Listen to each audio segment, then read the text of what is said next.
my second guest has arrived, Alistair Moore. Now then, Alistair's another man who has been known to pick up a pen and do a bit of writing from time to time.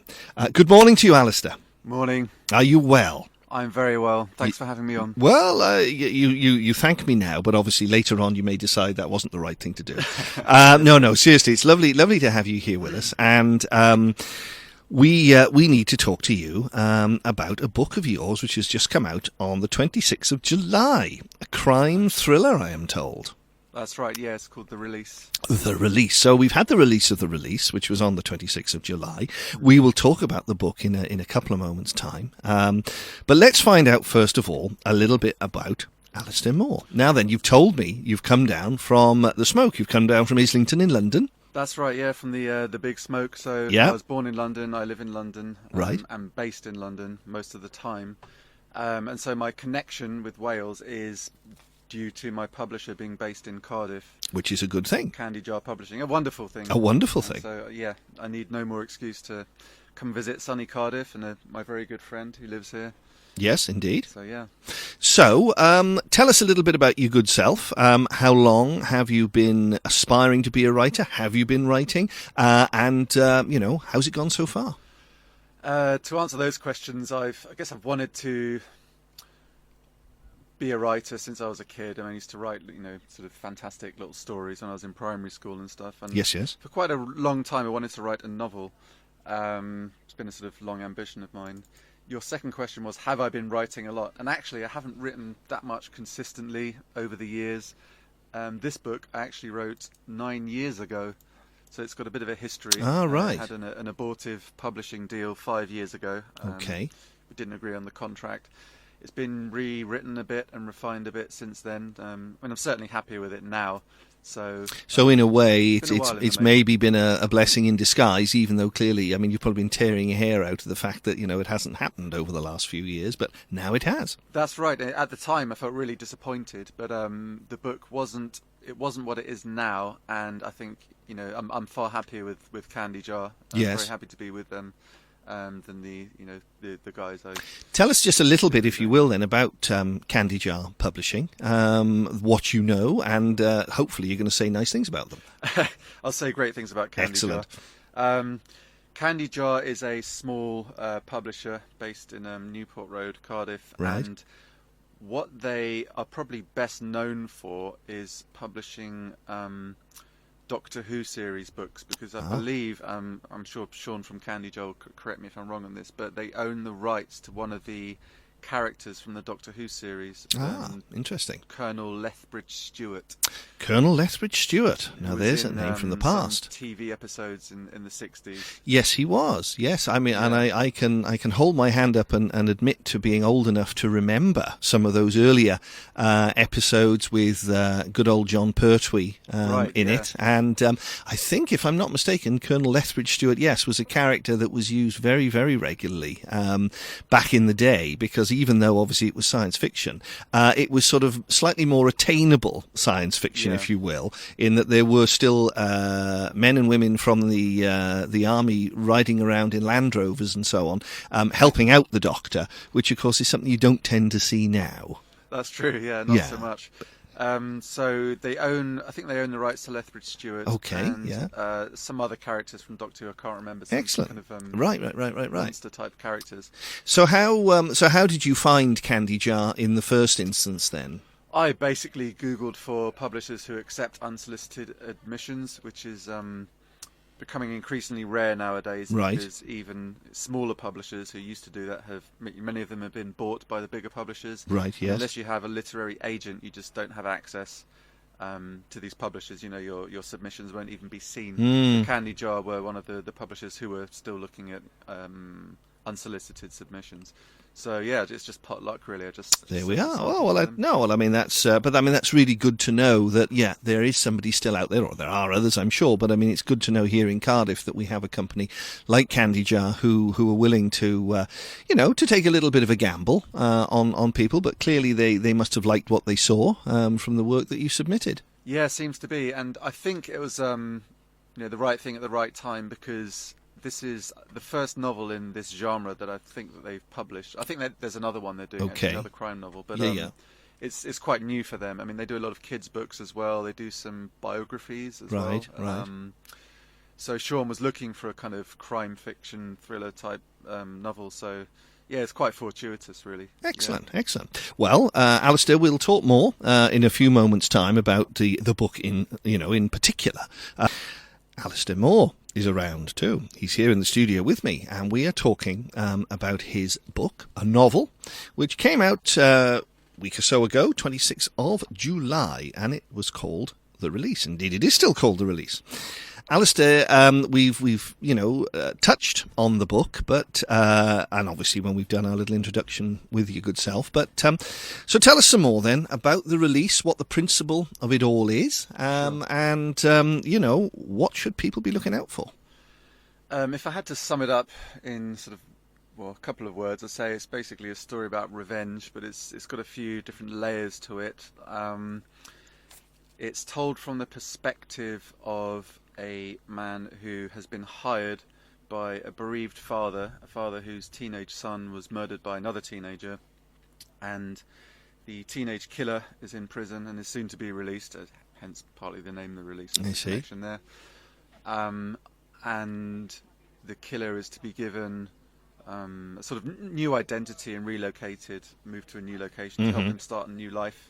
There have been a few government schemes like this in reality. Right. And he wants to find out where the killer is, so he's basically hired this person, the narrator, to help him get that information. So that's the premise of the story. That's Gotcha. The basic plot. Fair enough. And the narrator, so it's first-person perspective, sort of digs into the background and environment where this murder happened 8 years previously, which is a fictional housing estate in a fictional big city, or I should say an unnamed big city, and he digs around that environment and digs around into the past of this boy who was to become a murderer, and it's just about the sort of connection with sort of digging into that world, really.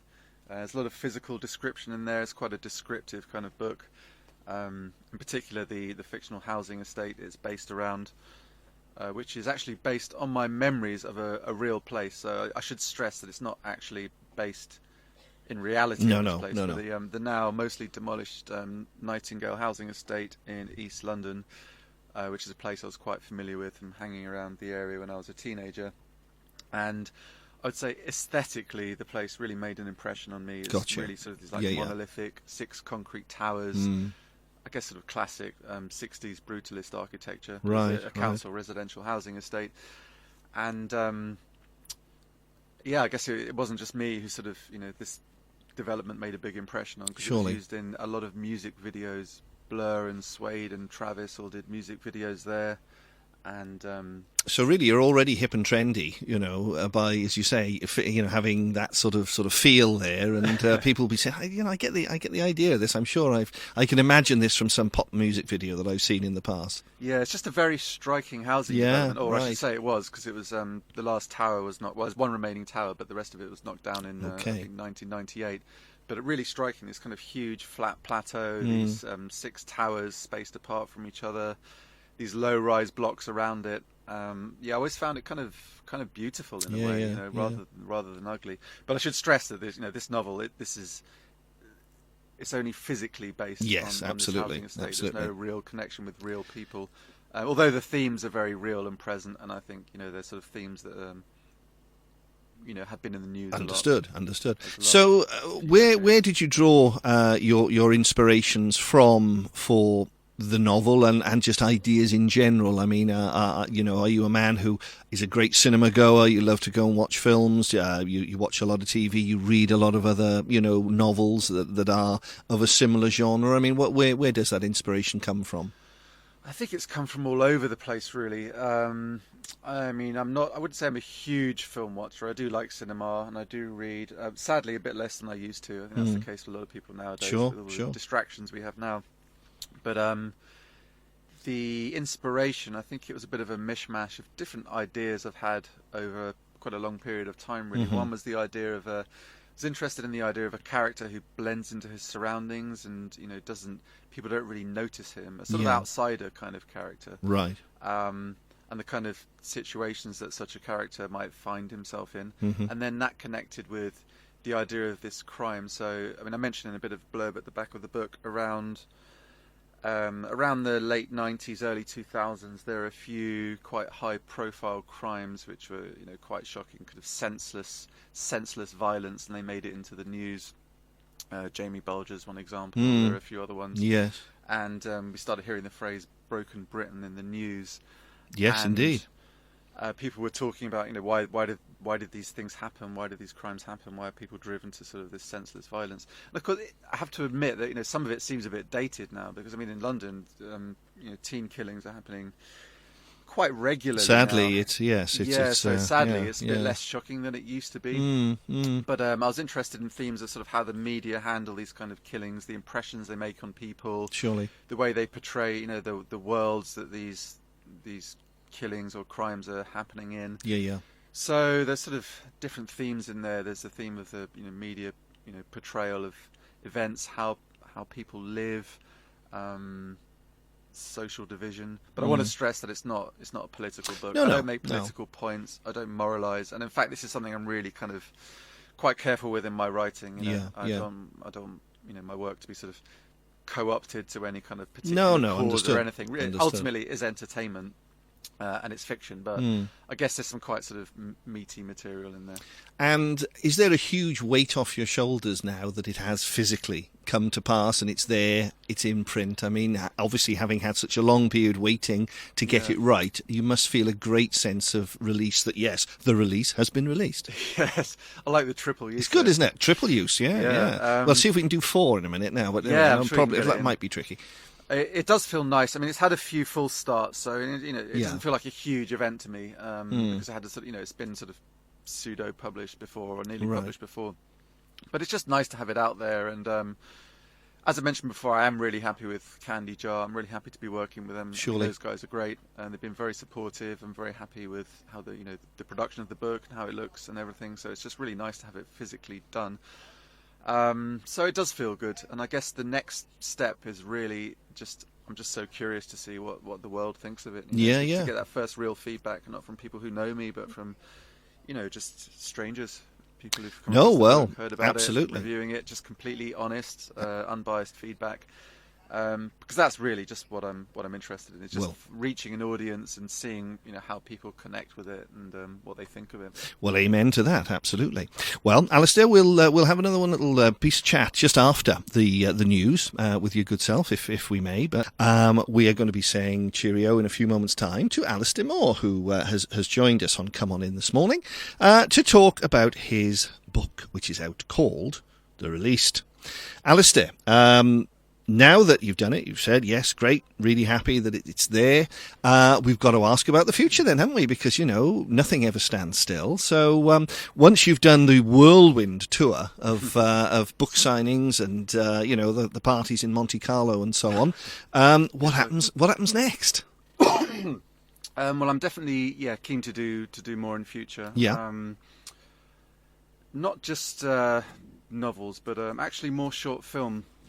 So I've got a little bit of history with short film. Yes, that's exactly right. And I should have mentioned that is true. So tell us just a quick little bit about what you've done then with regards to the old camera. Sure. Excuse me. So back in 2012, a short story I wrote named Kickoff was made into a short film, and a good friend of mine, Zoran Trajkovic, who works in film professionally as an editor and now a director.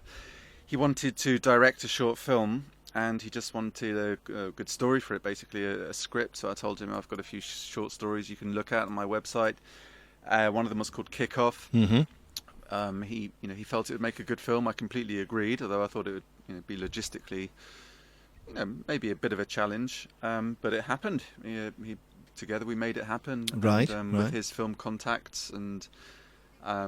A little bit of investment from us. We put it together and made it, and it came out really nice. It's just a 5-minute short film. We got it into a bunch of short film festivals. We were actually even flown out to Brooklyn for a film festival there. Wow. To present it there. That's all right, isn't it? Can't fault that. No, yeah, that was really quite nice, and so that was really fun, just sort of going around presenting it at these different film festivals. So this might be something then you think that could be something that you'd like to revisit now, having sort of got the book out there. Definitely, that maybe some screenplays and assisting with these sort of ideas of some short films. Absolutely, yeah. I mean, it was a really fun experience, and I think short film is a really good medium. Actually, I mean, especially as I said before, people have short attention spans these days. Yeah. And I've been to quite a few short film festivals, and yeah, I think it's a really exciting way to tell a story. You know, Right. some stories don't need to be a full-length feature film. They don't need No, to be no. a novel. They Yeah, just, yeah. they can be. I like the short story form as well itself. Right, It can translate well to short film. So I think there's something I'm very interested in. There's a huge amount of potential there. Excellent. So if people want to just find out a little bit more about you and the book and everything else that you've been involved in, is there either a website or Facebook page or anything like that people can go to find out more? Yes, probably best one is my website, which is alistairmoore.com. Okay. Well, there we are. And Nice I and easy tend to done. post updates on there. So anything to do with film updates, book updates. Brilliant. Well, we thank you, Alistair, for coming in today and joining us for a chat about The Released, which is available now, obviously through Amazon and I guess and all sorts of direct people. from Candy Jar, basically Candy from Jar. everywhere. Amazon's probably where most people will go. Well, but, that tends to be the case, doesn't it? Good, bad, or indifferent, But yes, there we are. yeah. It's true. Well, we wish you well and enjoy your trip back up to Islington then in due course. But thank you ever so much for coming in today. Thanks a lot. And we look forward to perhaps seeing you again when you're down in Cardiff again at some time in the future. Love to. Thanks for having me on. Brilliant. Thank you so much for coming in.